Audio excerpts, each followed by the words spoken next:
All right, folks, so I think we will get starting. Good evening. Thank you all for joining us for tonight's webinar titled Building Community Through Climate Action, Encouraging People to Take Action on Climate Change. My name is Emily Dodge, and I volunteer on the Board of Directors for the Nova Scotia Environmental Network, or NSEN. For anyone not familiar, NSEN is a membership-based environmental nonprofit founded in 1991 to support dozens of diverse environmental organizations across Nova Scotia by facilitating communication, collaboration, volunteerism, and public engagement. We currently have 43 active environmental organizations in our membership, including the Ecology Action Centre, where Kate works. We support our members in many different ways. We distribute a monthly newsletter featuring news, call to actions, events, and opportunities from across the network. We administer provincial caucuses where environmentalists can collaborate on shared environmental priorities. And we organize an annual meeting between our members and the Provincial Minister of Environment and Climate Change. And we help our members reach a wider public audience with webinars like this one, among many other things. To learn more about NSEN, we invite you to visit our website, nsenvironmentalnetwork.com, which we will be linking in the chat. Also, while we are the Nova Scotia Environmental Network, we acknowledge that what we currently call Nova Scotia is just one segment of the unceded territory of the Mi'kmaq, a territory known as Mi'kmaq, which spans much of Atlantic Canada. The Mi'kmaq have been stewards of this territory since time immemorial, as a sovereign nation recognized by the peace and friendship treaties of the 1700s. The treaties did not surrender the inherent rights and titles of the Mi'kmaq, but rather established rules for ongoing cooperation and respect between Mi'kmaq and settlers. We must therefore all respect and honor the rights of past, present, and future Mi'kmaq to retain title and remain stewards, protectors, and right holders of the Mi'kmaq. Indigenous voices and perspectives are critical to the environmental movement, and NSEN has been honored to work with Mi'kmaq-led groups in our efforts to build bridges and educate the public on sustainability. Now, I am very pleased to welcome our guest speaker, Kate Brooks, who is the Community Climate Navigator with the Ecology Action Centre. So now I will hand it over to Kate. Thank you. I really appreciate the opportunity to be here, and I really appreciate you all taking the time to come out and join us tonight, particularly if you attempted to join us the first time we tried this when technical gremlins killed the presentation. So if you've come back after take one, thank you for being back again. Just going to share my screen and we'll get going.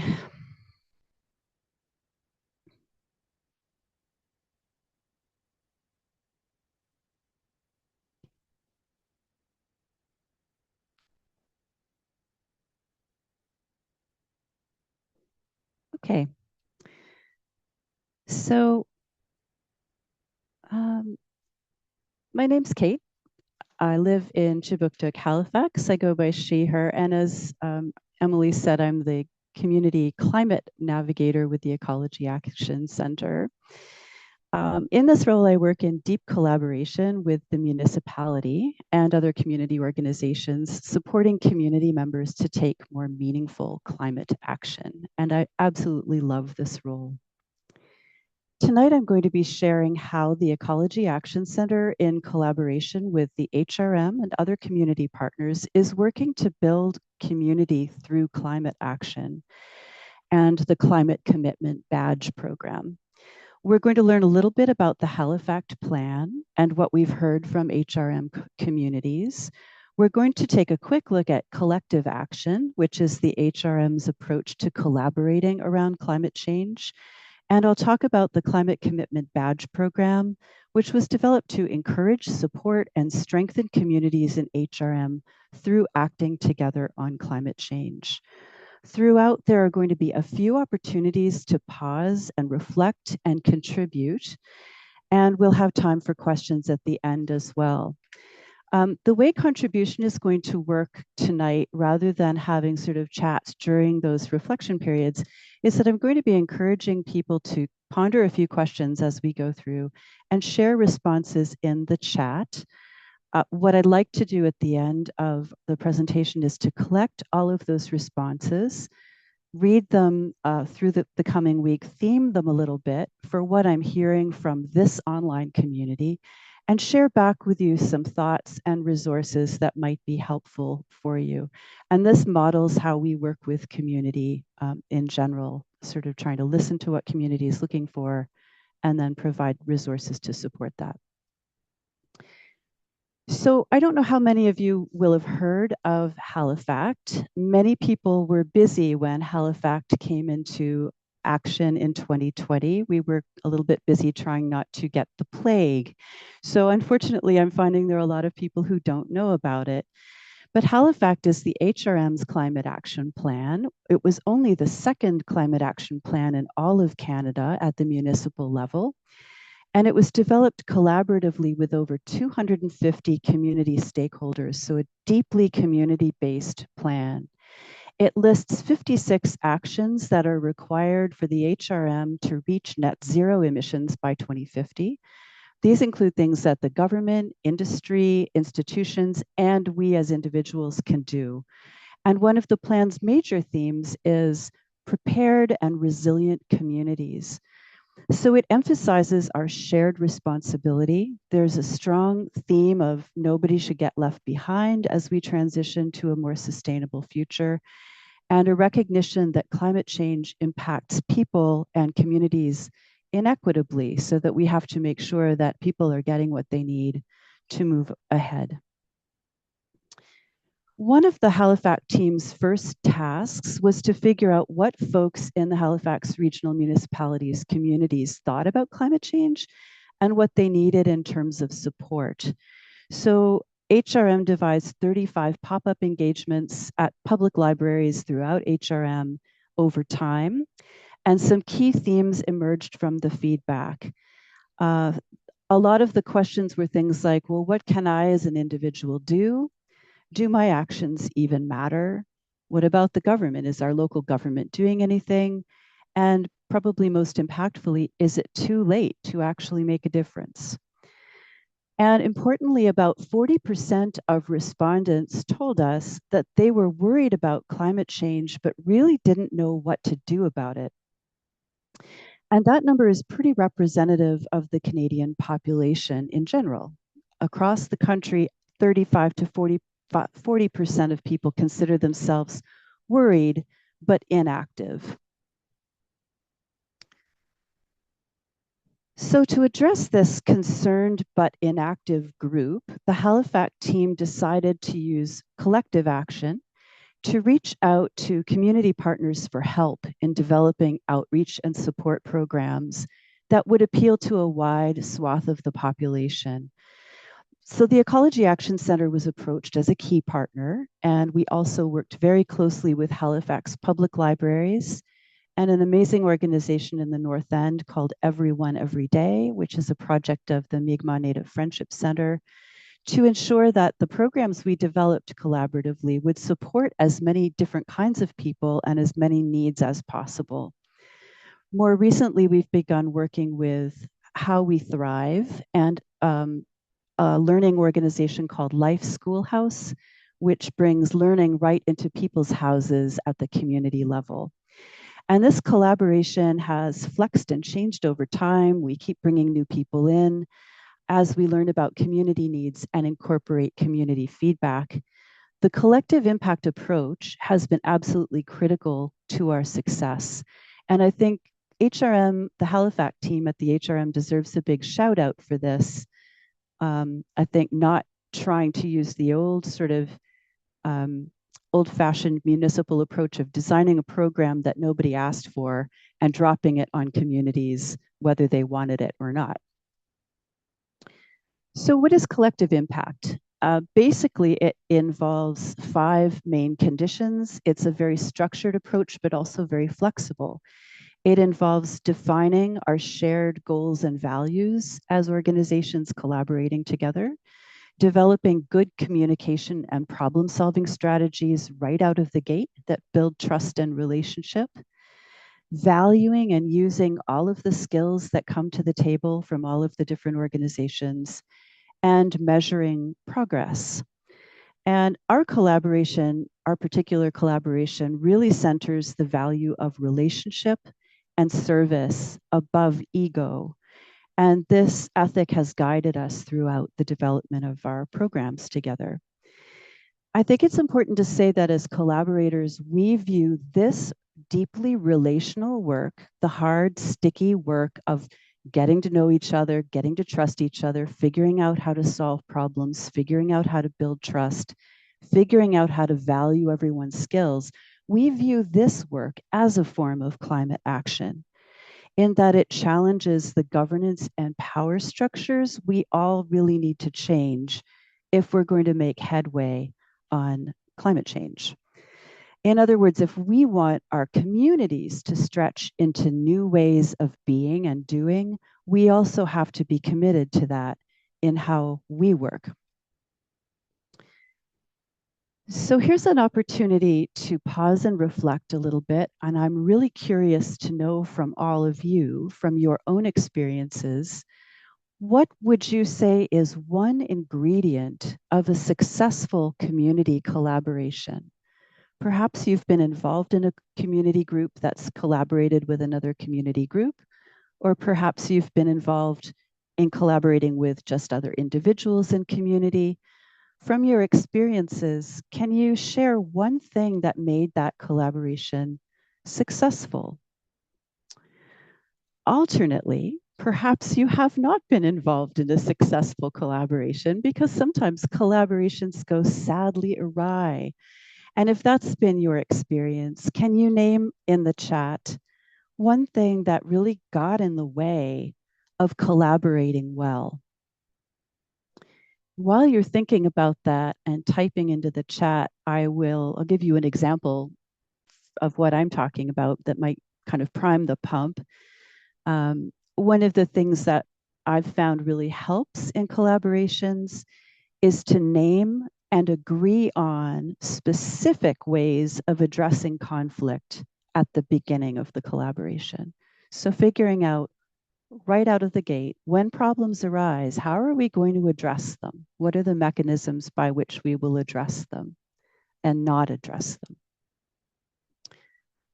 And one of the things I've seen that really has hindered community groups in collaborating together is when community organizations start to get an ego or focus on the recognition or notoriety that their organization might gain from a project instead of focusing on the community good that you're all collaborating to achieve. So I'm hoping that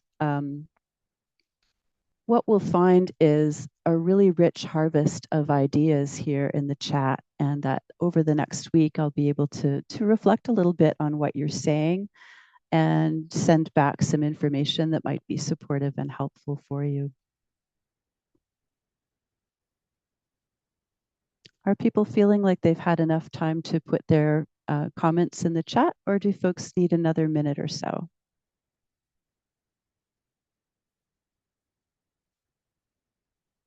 Still seeing things coming in, so I guess that's okay. We'll give it another minute. Yeah, I'm seeing some lovely things coming in the chat. That's great. Honest communication, deep listening.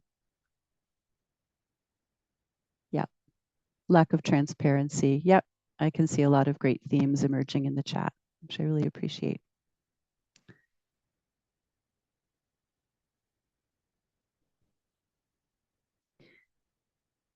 So our shared goals as a collective, we really sat down and said, well, what is it we want to actually achieve when we develop programs to help members of our community get more involved in climate action? These are the things we wanted to do. We wanted to mobilize greater public participation, so get more people involved in doing and not just worrying. We wanted to encourage meaningful climate action that would reduce emissions, yes, because that's absolutely critical, but also meaningful climate actions that would strengthen our communities so that we'd have the kinds of communities we need to have when climate starts to have an impact, as it already is.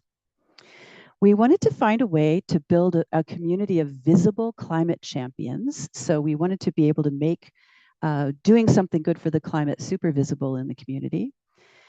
We also, as I alluded to, wanted to embody and exemplify this process of collaboration, solving challenges while remaining in good relationship with our partners and deepening our communal understanding of our perspectives. We wanted to be able to do it well, learn from it, and model it for the broader community. We wanted to incorporate the Mi'kmaq principles of Etwapmung, which is two-eyed seeing, and Niduglam, which are the principles of coexistence, interrelatedness, interconnectedness, and community spirit with each other and Mother Earth. That was super important because, as Emily alluded to in her land acknowledgement, there's a direct correlation between Indigenous worldviews and understanding how to take action on climate, that making peace with and making reparations for the way colonial behaviors have affected First Peoples is really part of climate action.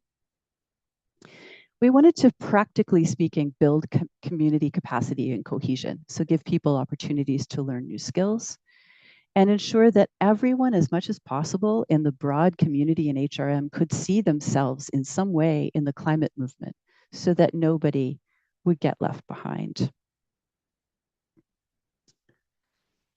So in order to do this, we had to think about how are we going to define climate action? And climate action is one of those sort of terms that lots of different people use, and a lot of people don't really know what it means. So climate action can include the things we do to reduce emissions. On the left-hand side of your screen, you'll see what some of those things are, and you know yourself, using your vehicles less often, conserving energy, cleaner industry, replacing your furnace with a heat pump, driving an electric vehicle, energy efficient appliances, that sort of thing. But climate action for us also includes the things we can do to prepare ourselves and our communities for the effects of climate change.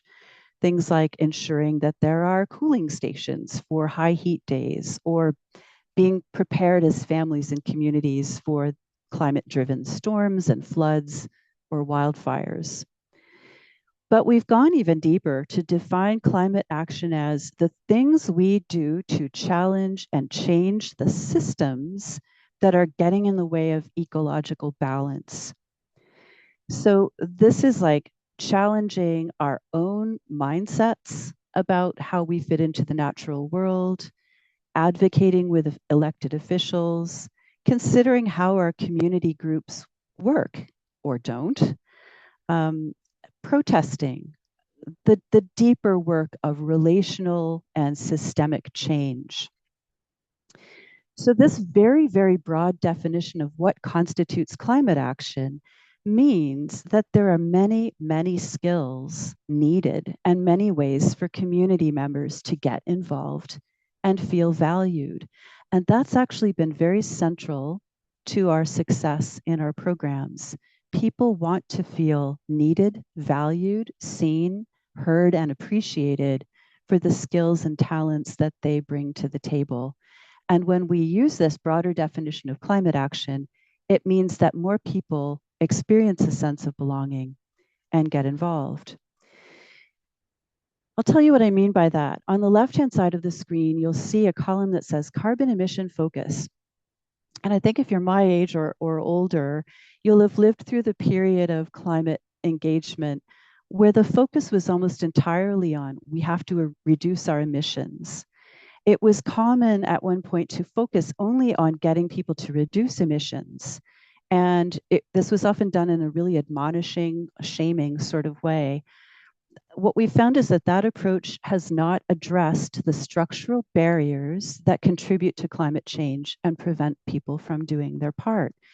And this is because the carbon emission focused actions are often actions that require money or privilege. If you try to convince people to drive an EV or put a solar panel on their roof, it's not a bad idea. It's great if you can do it, but it cuts out an awful lot of people. People who are already vulnerable and challenged feel they can't participate in that.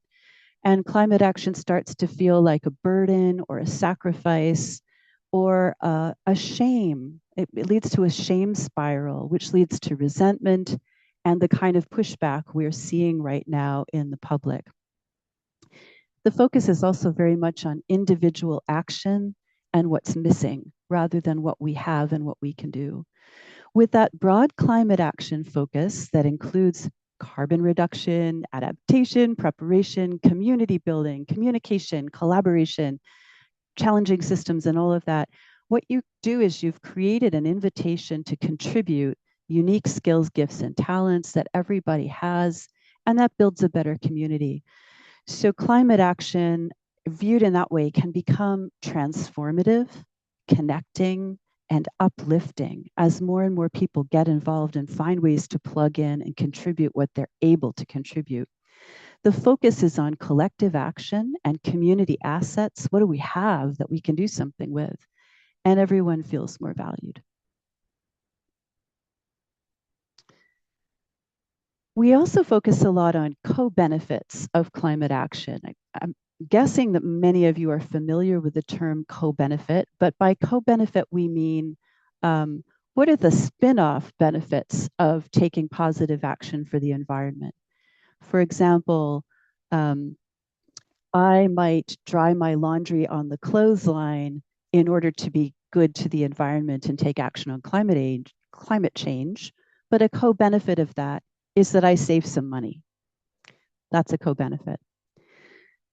So take a few minutes and think about the pause and reflect question. And in the chat, if you would, could you share with us one form of climate action that you're taking and use that big climate action lens? And I'm asking you to share not so we can compare who's doing what and get into sort of a, a contest about who's the better environmental participant. It's not about that.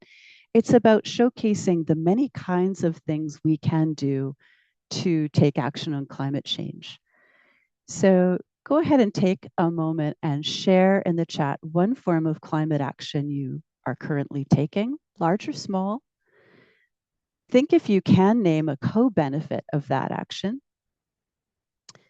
And if you can, think about how that one action might affect your community.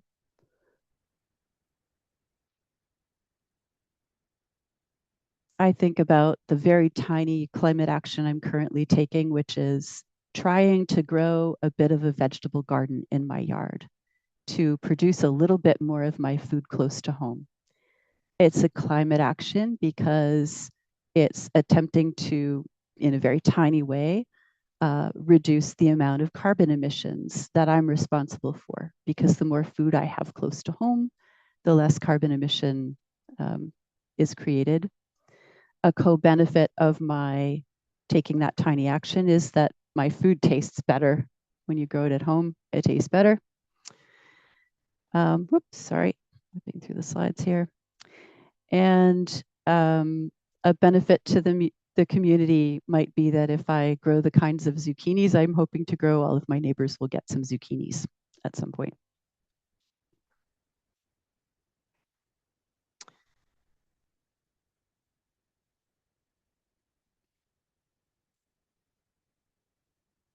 Okay, I see a few things coming into the chat there. Thank you, Emily. That's great. Another fellow gardener, fabulous.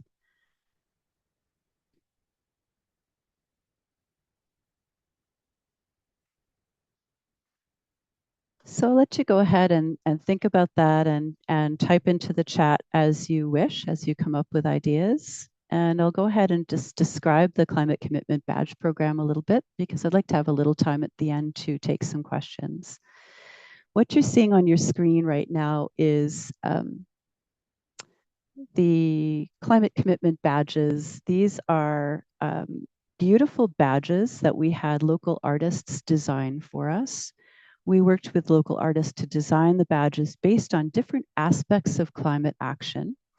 So we have a Climate 101 badge, which is the real basics of climate science and what is happening in Nova Scotia as a result of climate change.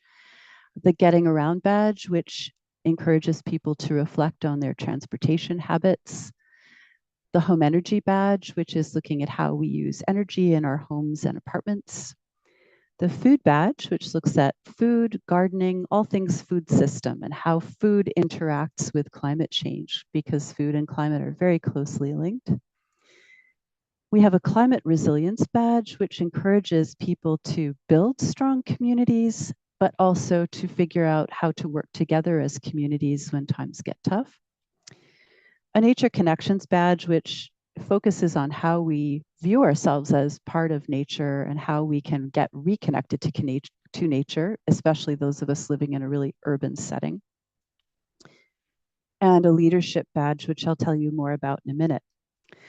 So the way this works is that each badge is mounted on a rack card with a QR code.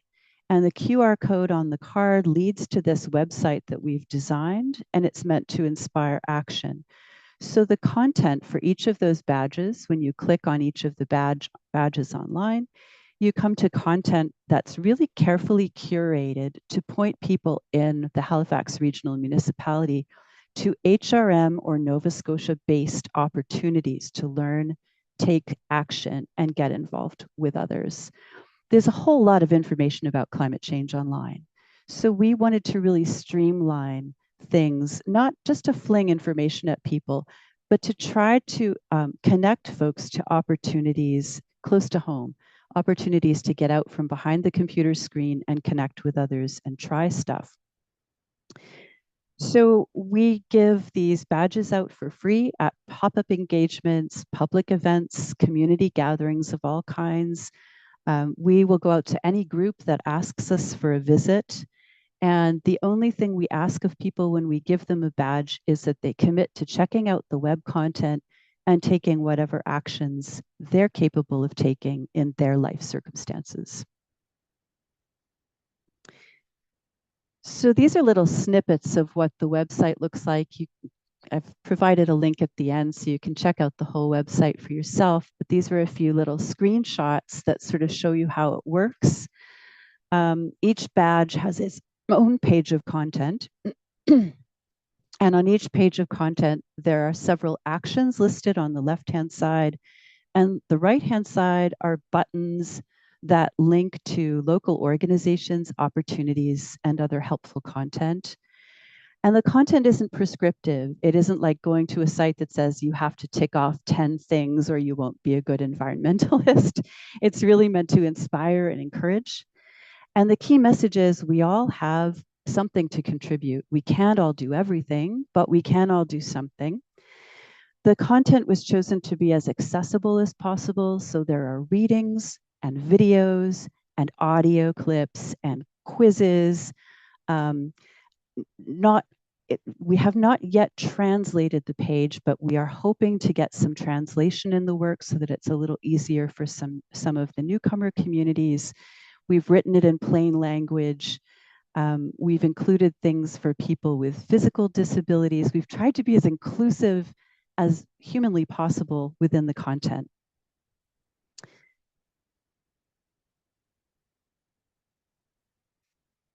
These are some closer, larger pictures of the actual badge art. When we did the artist call for these badges, we had, I think, 50 applications for the second round of badges and probably 40 for the first round. So choosing the artwork was both a delight and a really difficult task. Absolutely beautiful art. We were able to pay the artists well for their participation. But this strategy of giving the badges out in public spaces and in community group meetings has been really important. It's doing a few things for us. It brings the climate conversation into everyday spaces where people are already gathering around something they're interested about. And it normalizes the conversation about climate change, which is hugely important because most of us don't talk about it in our daily lives, and we need to. This strategy has really allowed us to meet people where they already are and tailor our conversations to the needs of each group. So we're not going out into community groups with the same PowerPoint, just doing the same thing over and over again. We start with a conversation with the group. We figure out what their interests are, what their needs are, and we start the conversation based on their understanding of climate action and where they would like to focus their learning. It's also allowing both the HalifACT team and my team at the Ecology Action Centre to build relationship with community. And that's been absolutely wonderful. We're learning from and with each other. We're not coming in as experts, we're coming in as facilitators of a conversation. And it means that as organizations, the municipality and this environmental organization, we're getting all sorts of beautiful, rich feedback and commentary from the communities that we connect with. And we let them lead. So it's developing some lovely knock on effects where we're ending up um, partnering in other projects. And very seldom do we go out and visit one group and never talk to them again. It usually generates more and more by way of relationship and activity. And it's enabling us to encourage and support the actions that are taken at the community level. So we might go to a faith group, for example, and do a presentation, and they might say, hey, we're in this drafty old faith building. And we might be able to say, hey, we'd love to help you find some resources around retrofitting your building so that it's more energy efficient. As one example, we play a connector role, helping groups find resources and connecting with other groups and communities. The capstone badge is the leadership badge. And unlike the other badges, which are entirely online content, the leadership badge is providing real-time live workshops that are happening this spring and summer and hopefully into the fall, meant to move folks from individual and family climate action into leadership roles. So for the folks who've gone through the first 6 badges or they've got some experience with climate action now and really want to step out and make a difference, we're providing free workshops that support either stepping into volunteer roles or sharpening their skills in hosting community meetings. This is a list of some of the workshops we've had. We held a big climate action volunteer fair this spring. We've been hosting in collaboration with Life Schoolhouse some community soup and share sessions where people are invited to come together, bring a soup ingredient, make soup together, and talk about the possibility for action in their own communities. We've hosted a How to Talk About Climate Change workshop, which is a workshop that I do and I'm happy to do for any of your organizations at any time, aimed at helping people get over the stumbling block of how do I even talk about this subject? It's a hard thing to bring up with friends and family. And so far, these are going well. How's this all working? Well, the HalifACT team does public outreach. So they're doing their own sort of series of public outreach events. The Ecology Action team, myself and others have participated in about 40 public outreach events across the HRM at this point. This is meetings and pop-ups and coffee chats and whatever it looks like in every different community group. We attended Nocturne Arts at Night 2 years in a row with the badges and had face-to-face conversations with between 700 and 800 people each time and gave out 1 million badges. Often our outreach events have led to more connection, support, and engagement, and we're seeing communities pick up ideas and incorporate them into their workplaces, their groups, and into their neighborhoods. We've had literally thousands of conversations about climate action at this point, and not one negative, naysaying response, which blew me away.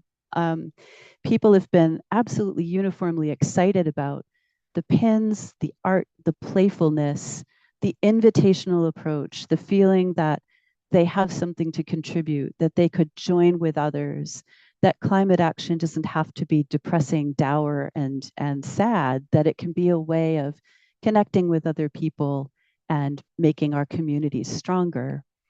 People are really resonating with the positive messaging.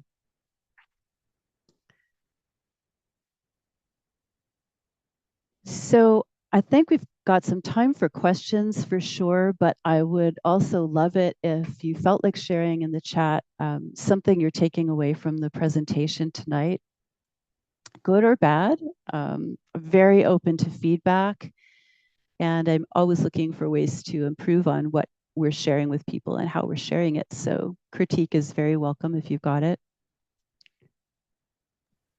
Thank you so much, Kate. So You're for any welcome. folks who are maybe typing some of that in the chat, just for right now, I will let you know we're going to move into the Q&A and discussion portion of the event. So I'm going to ask if you have a question, you can ask it over video or by typing in the chat. If you are comfortable asking it over video, please feel free to raise your hand and we'll call on you when it's your turn.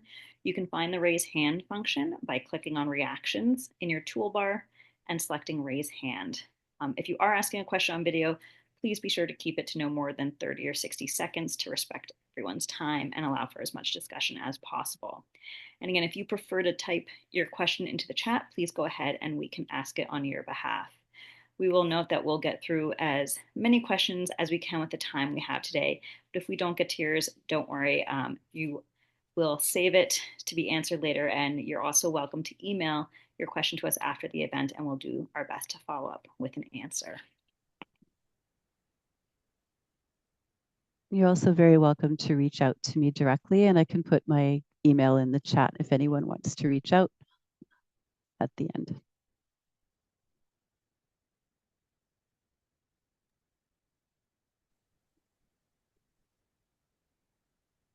Kate, while we wait for people to formulate some questions, would you maybe share some of your answers to the prompts you gave us?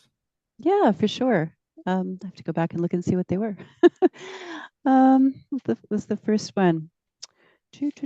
From your own experience, what is one ingredient of a successful community collaboration or something that got in the way of it? Yeah, so successful collaboration. We've learned so much from our collaboration that we've actually started talking about collaborating as another workshop that we do. I think the most beautiful thing about the collaboration between HalifACT and EAC and How We Thrive and our other partners has really been that we've committed to deeply showing up as whole human beings with all of our warts and flaws instead of trying to wear our organizational suits. You know, climate change is an existential threat. It's not a little thing. It affects us all really deeply. So the fact that we've built a collaboration where we can be real with each other and be honest about our challenges, how we're feeling, what's working, what's not working, centering this good, deep work instead of our egos, that's been a really huge blessing for me. And really, I think the thing that I've seen most often that has not worked in community collaborations is really turf wars. You know, people insisting that their organization's way of doing it is the best way, instead of accepting that just as in a good ecosystem, there's a lot of diversity. A good collaborative ecosystem respects and uplifts the diversity of ways of doing things, and leverages it instead of trying to make everything the same. Great answer. Okay, I have a question for you.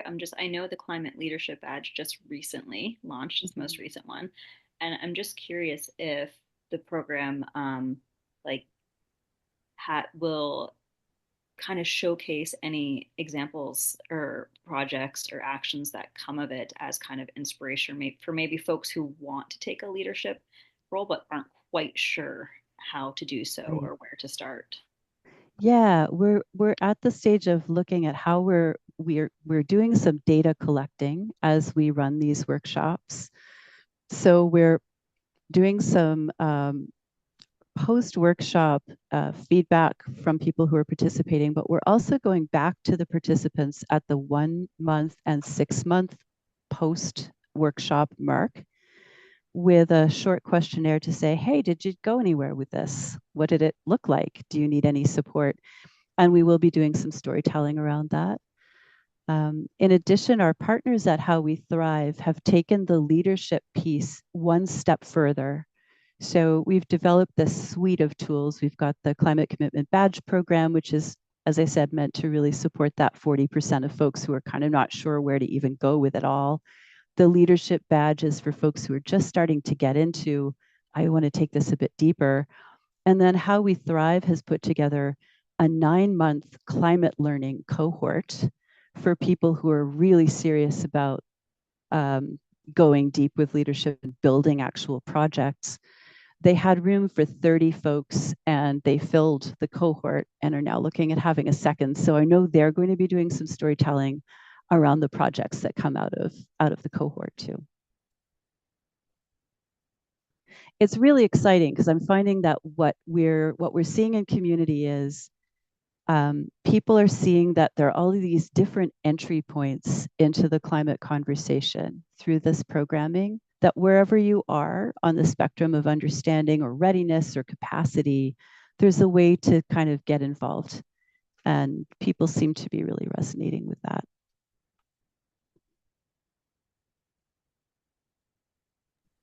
That's awesome. Thank you. I have just a follow-up question to that. Are the things that you mentioned, including like the cohorts, is that something that is kind of being advertised to the general public, or is that kind of a little bit closer? And is it possible to, if it is available wider, to get links to resources on that? Yeah, for sure. The climate cohort, we've just put together kind of a brochure that we've been piloting for all of our pop-up sessions. The Ecology Action Centre itself and HalifACT have been promoting all of the leadership badge workshops. So just share my screen again here.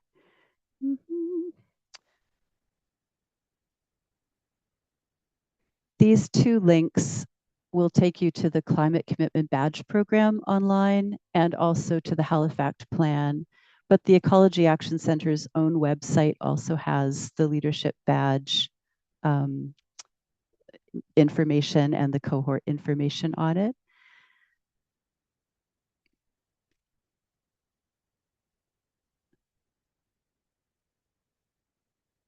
And we can definitely send out info to anybody who wants direct material. Awesome. Thank you, Ryan, Kate. I see your hand up. Yeah, Ryan's hand up. If you want to go ahead and ask your question, Ryan. Hey there. Hi, Hey, Kate. how are you? How are you? Good. Just when you had that you highlighted about collective impact approach, and you guys have different pop-ups at like the Halifax libraries. Yep. Do you guys ever have any like resources at HRM like rec centers or like community hubs? Just because I know HRM is so big, but It is, yeah. and there's so many rec centers that people go to for community events and meetings. And I was just wondering, like, was there any thought of like expanding to rec centers and community centers?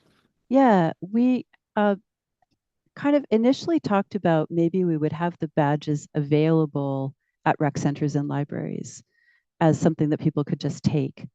But in the final analysis, what we decided was as important as getting a badge and finding the website was the actual conversation with staff from the EAC and the HalifACT team.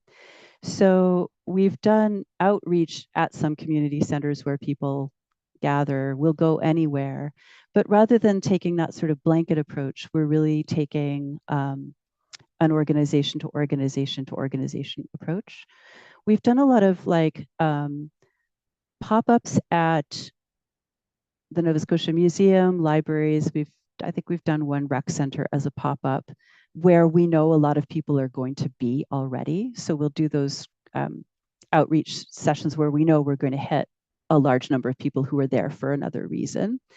But we also do sort of more bespoke things like how green is our scene, or working with Alliance Française right now on some projects around training their staff, that kind of thing.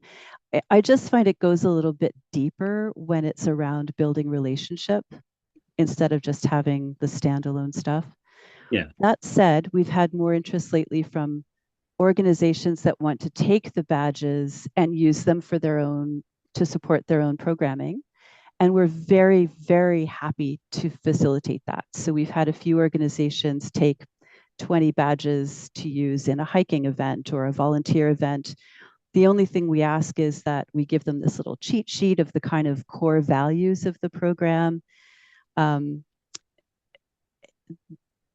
we don't just want them to be handed out like little, neato giveaway things like a pen or something. We want there to be a bit of an understanding of what it's for. Yeah. Really, the core message is please take this badge, check out the website. It's super invitational and encouraging, and we just want you to find your way in. We don't ever want anyone to use it to shame someone and say you got to become a better climate person. That's our only concern. But yeah, if organizations ever want to use the badges for their own purposes, we will allow that for sure. Make that happen. Great. Thank you. You're welcome. Which is to say, if any of you are in community groups that have ideas along those lines, please reach out. We'll see what we can do. Thank you, Kate. I love that that was asked as a question, and you mentioned that because there's so many fantastic organizations and community groups doing a number of things, and I feel like this program could really support a lot of that as well. It is starting to be really interesting. Everyone Every Day, which I don't know how many of you are familiar with their organization, but they've been doing absolutely amazing work in the North End, very community led workshops and programs based on community desires and needs. And they had just started integrating the badges into their programming so that if you went to one of their workshop learning sessions and it related to climate in some way, you'd get a badge. But they've run into some funding challenges, so that's been truncated a little bit, but hopefully they'll get up and running. Yeah, it's really exciting to starting to see community groups think about how could we use this as a springboard to our own communities learning about things. It's a super flexible thing in that way and not prescriptive. It really is just like a great starting point for a discussion about climate action. So it's super flexible. Yeah, I think that flexibility is one of its strengths because not just because even if you aren't just an organization, I'm thinking about like my neighborhood Facebook group and a number of our neighbors. Like, I think there's a lot of potential and possibilities there to introduce a lot of that learning more and introducing yourself to neighbors you might not know through, collective action like this that would be beneficial to the community as a whole.